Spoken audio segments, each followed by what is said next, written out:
Hi, folks. Chris Voss here from the ChrisVossShow.com, the ChrisVossShow.com. Hey, we're coming here with another great podcast. Of course, we appreciate you guys tuning in.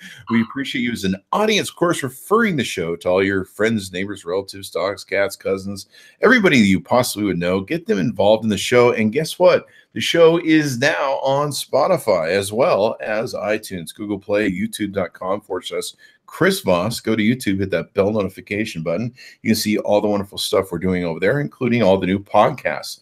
We have today two interesting co-founders of a startup called Sylo.io is their website.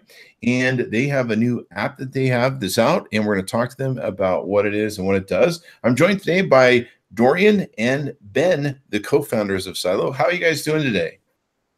Yeah, really well. Thanks, Chris. How are you? Good, good. Thanks for having us. That's awesome. It's good to have you guys on. And you guys got an interesting concept, an interesting thing you guys got together and launched. Give us an idea of what it is. And of course, give us a plug on the website so people can look it up as we talk. Great. Yeah, we'll just jump in and give a bit of a background. So yeah, we've been around for a little bit longer than your average project in this space. We were originally founded on the premise of enabling people to connect without a middleman, without the cloud, which is commonplace these days. So our project and what we're developing has always been based around providing ways to facilitate communication online with much more privacy, much more confidentiality and efficiency, essentially, by changing up the model. We've come from the belief that, offline you can have a one-on-one conversation, which is private without a man with a recording device. The online scenario isn't the same. So we've been building technology in that space for about half a decade now. We've got a product in market, which has a large adoption by professionals all around the world. And what we're doing now is leveraging blockchain technologies to create a fully decentralized communication platform to push out to the world, which we'll be releasing to the public very, very soon, which we're quite excited about. Sounds good. Now, can I download this app on my phone, my iPhone or my Android yet? Well, yes, you can. So the app we've got in market, as Dorian alluded to, is our confidential application for professionals. Okay. We're actually going to be releasing our blockchain-enabled product before the end of the year. So that one you can't quite get yet, but the one that has been in market for a few years now, you can. Okay, and that's the Sylo one? That is the Sylo one, yeah. Okay. So what is Sylo? What is that about? Why do I want to have it as a consumer or a person who interacts with technology? Yeah, so Sylo is a way to make cryptocurrency or the blockchain real. We started out in confidential communications because we believe that you should be able to communicate confidentially online. And the blockchain technology and decentralization is a fantastic way of achieving that confidentiality online. Our new product it's a means of communicating confidentially online, but also a way for you to exchange value and get all the goodness out of cryptocurrency, which at the moment is very, very niche. It's not mainstream at all, and that's because it's still quite complicated for users to use. So would I call this something up in the range of like an encrypted communicator messenger, like say Signals or something of that nature? Yeah, exactly. That's a great way of explaining it. Okay, so this is a secure way that I can use to communicate. It's built on the blockchain, I guess. It is, yeah. So we've used blockchain technology for bits and pieces of it. Mm-hmm. One of the things about blockchain is that it doesn't make sense for communications, the things you say, to be on the blockchain. So we use the blockchain more as a way of achieving decentralization as opposed to a way of facilitating the communication itself. So we use a range of different decentralized technologies, peer-to-peer being the key one of them for real-time communications. It's a question that often pops up. Why blockchain for communication?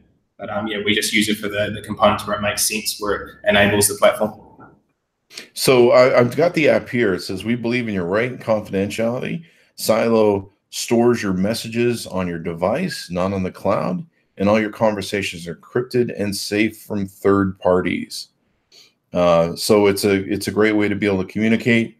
I suppose people in the I know there's a lot of countries where people are using apps like this because they're so worried about being killed or tortured in their third world countries or their regime-ridden countries. I know some of the different revolutions that have gone on have used apps like this in ways to communicate with each other, especially after companies like, say, or countries like Iran just shut down the internet. So this is the only way to really communicate back and forth.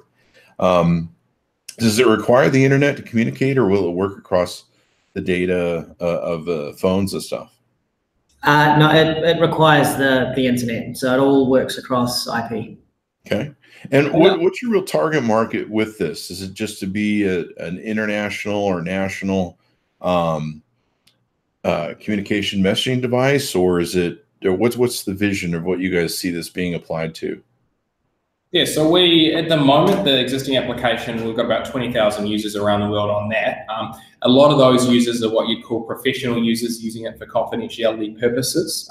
So you've got mental health practitioners, lawyers, financial advisors, accountants, those types of people that really want to take their mandated confidentiality with their clients from the real world to the digital world, not leveraging a service that stores that data in a third-party location.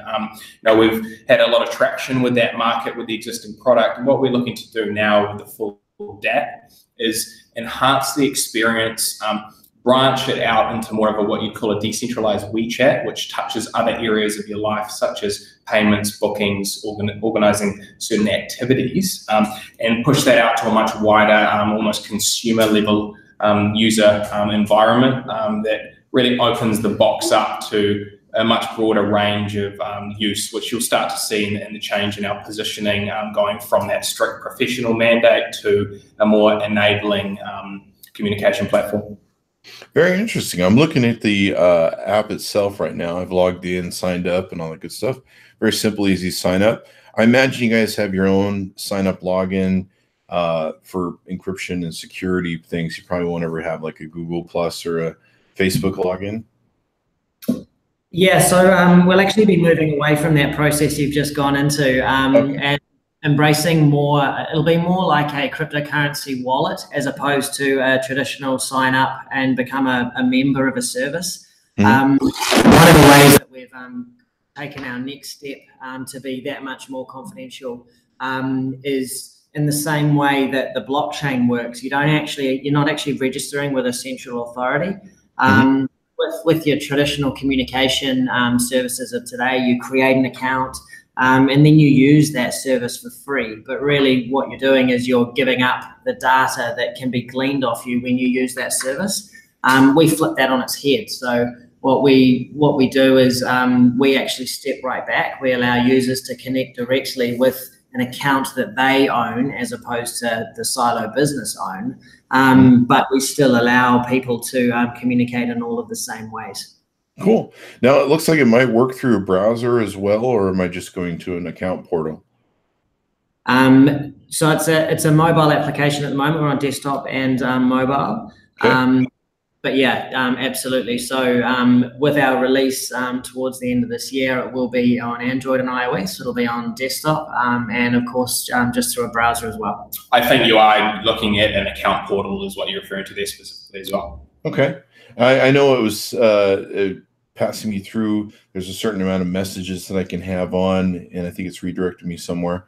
So it looks like a pretty cool little app. I mean, it's nice, clean, very simple and easy to understand. I can invite people from my contacts list, and I can basically talk to.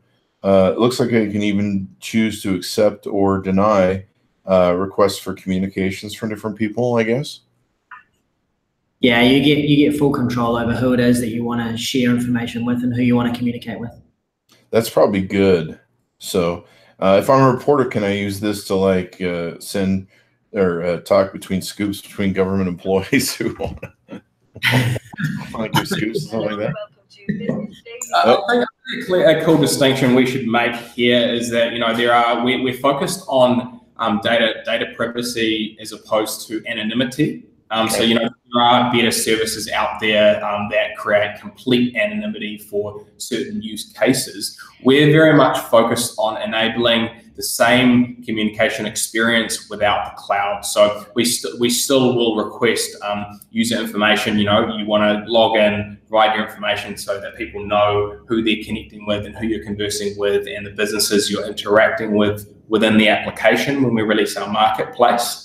But the key piece is that there is no third-party location where your communications data is stored. So it is direct device to device without a centralized service provider that holds all that data, that sits there and goes, hey, look, we're gonna promise not to look at that information. We're gonna keep that encrypted. What we do is just completely remove that scenario where there is a middleman. We've got the technologies now between the software and the hardware to facilitate that communication without the centralized entity.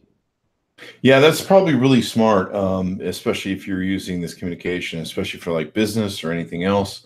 I know there was the hacks that came from, I believe, the iCloud with Apple, where hackers broke into the iCloud somehow and got access to people's nude pictures of themselves, movie stars. I think it was Jennifer. Wasn't Jennifer Garner? Jennifer Lawrence? Yeah, Lawrence. And so that was an example of where their data was being stored in the cloud and someone got access to it, as opposed to, it's a lot more safer probably on your local phone. I actually had a friend who had an affair and he didn't realize that his iPhone was also uploading everything to his Mac computer that the family shared. Oh, no. Namely that his wife used. So that didn't end well for him. So I'm not saying this is probably good cheater software. I'm just saying there's some examples of how sometimes that can backfire you on having your data stored in the cloud. Absolutely. Yeah. And I mean, from where we're coming from, it's always just been about enabling people to connect similar to they can offline. Offline, you can walk into a private room, have a conversation without someone sitting there with a recording device. We feel like you should be able to have that same conversation in an online forum, but you don't necessarily want to be hiding your identity with a face mask. It's still okay to know who you are and who's connecting, but we just don't see the need to keep storing all that data in a third-party location, which just creates vulnerability, be it from hacking, be it from the agenda of the service provider that may change. All these things, it's just giving more power and more control back to the users in terms of where their communications data lies. And that makes a real big difference. I mean, I've had times where I've been communicating on, say, Gmail, or I've been communicating on Messenger or something, and it's bringing me ads from the conversation I had. I'm like, you're monitoring my conversations. Yeah, exactly. And I think people are becoming more and more aware of the fact that this stuff's happening, but also, I mean, the amount you can do with data now is so much more that you can be marketed to and advertised to in ways that you don't even know, or you don't even realize it's happening as it's happening. So yeah, I mean, if you can start using services that kind of respect your privacy, then what you're doing is you're actually getting rid of the ability for you to be marketed to in ways that you're not really anticipating.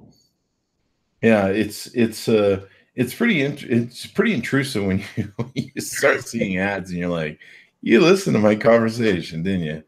Or like I get ads on Gmail based upon people I'm emailing and talking to across the web. Even if I'm not talking to them on Gmail, I'm like, that's interesting. And so, yeah, definitely having a place where you can talk to people. I would imagine, if you're an accountant, if you're an attorney, maybe a real estate agent, someplace where you need to be able to have private, exclusive talks with people. If you're CEO, board of directors, of course, they're always having to watch out for corporate espionage. Imagine that would be a great place for it as well. Just any place where you want privacy. Privacy, it seems, is such a hard thing to find nowadays anymore. As I say that into probably the 50 mics that are sitting around me, including Google Home and Alexa. So the key thing for us as well is, it's not about, it should be this and no other way. I think, the existing services out there are absolutely great, but it's about having the choice, having the choice to choose which conversation happens here. I think people are slowly waking up to realize that the trade-off in some cases isn't quite worth it. It shouldn't be everything is taken and stored in a third-party location. There should be certain conversations you can have in certain contexts. And I think the other thing to take into account is that, it's not just about privacy either, because quite often what you say and what you do, it doesn't actually matter if that gets out, but it is about having control. So there are times when you want that information to be out and amongst it, and there are times when you don't. And you can't have that control unless there are ways in which you can control it. Most definitely. I mean, it's anytime I've seen like ads, I'm just like, you listen to me, you stalking me across the internet. And I mean, there's times where you just like to have a professional conversation with your folks, maybe private. I know a lot of times my clients and we engage in conversations about what their passwords are. And I really get uncomfortable when they send them to me across Gmail or some other server that's, open that way or that's easily hackable. They're usually sending me their passwords to Facebook, Gmail, or their Twitter accounts, things of that nature. And I'm not really excited to have those things on a texted document somewhere that a lot of other people have access to, or can be easily hackable. If it's on my phone, how hard is it to hack into my account if it's on my phone and it's encrypted? If they get onto my account online, do they still have to have access to my phone, or is there some protections there for me? Well, I mean, that's the thing. You actually don't want it online in one place. Mm-hmm. So when you can move the data, away from the center, so onto your devices, then people actually have to have access to your device to be able to access the data that's on it. Yeah. I mean, it's just a massive shift. You're making it so that there aren't big data pots somewhere up in the cloud, which are actually great targets for hacking. If you're not putting it all in one place, then you have to be the target to be hacked, as opposed to you just losing your information because this big server, was breached. Yeah, it's pretty crazy now, some of the different things that happen. And it seems like almost a week doesn't go by where some account that I signed up for with some company gets hacked and they got the newest passwords, and you're just like, I mean, I have all my stuff, two-factor identification and any other things I can do beyond that. But yeah, the locality of it, the power of having your phone be the power of your mobile device definitely is important. So what do you guys see the real future of this company going as it grows and scales? Yeah, so we're working on a whole range of different projects with companies that kind of feel the same way that we do about data ownership and data privacy. And what we're seeing is that this movement is not just restricted to communication. It's actually with respect to many different kinds of services. Our focus is on bringing to market an application that allows users to tap into a whole range of different applications from within the same app. But when they're in this app, it's a place of safety, and it's a place where your rights are respected as you go online. To give you an example of the projects we're working on, one of the experiences that we're looking to create at the moment brings together maybe 4 or 5 different companies all working together. But for a Sylo user, they'll be able to be talking with their friends confidentially. They might mention an address. They'll be able to press the address and order a cab, which will come to their, just like an Uber, but not an Uber, which will arrive at their front door. It'll take them to that address. They may be able to book a restaurant that they decide to go on the way and pre-book food.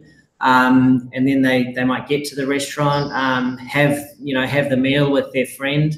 And then we're also working on walk away to pay functionality. So just like how you don't actually have to think about paying when you hop in an Uber, you won't have to do that for a whole range of different services, restaurants being one of them, events being another. So yeah, for us, it's about it's not about changing privacy for privacy's sake. It's about actually changing the way people can do things, but the way we're doing it is underpinned by that respect for privacy and for our users' rights. And a big piece of what we're focusing on as well is mainstreaming the decentralized experience. So if you kind of look at any of the most adopted decentralized or dApps in the market at the moment, they're all very niche. They're all focused on handling digital currency, transacting digital currency, and the adoption rates are very, very low.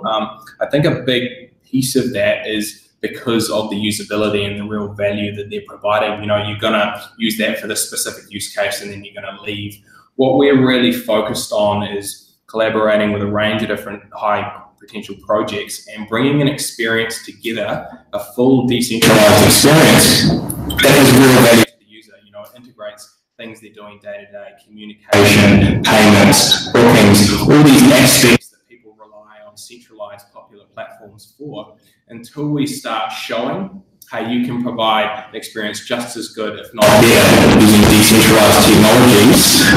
People aren't going to consider migrating. There's a lot of general users, they won't swap until there's a viable alternative that doesn't require any kind of compromise. And we've also realized, you're not going to have one decentralized project come out and take on the world and replace one of these popular services. The technology is so bleeding edge, it requires collaboration, and we're already working with about a dozen companies covering different industry segments and product types to bring this experience together. And it's quite an exciting experience that we're going to be pushing out to market very soon.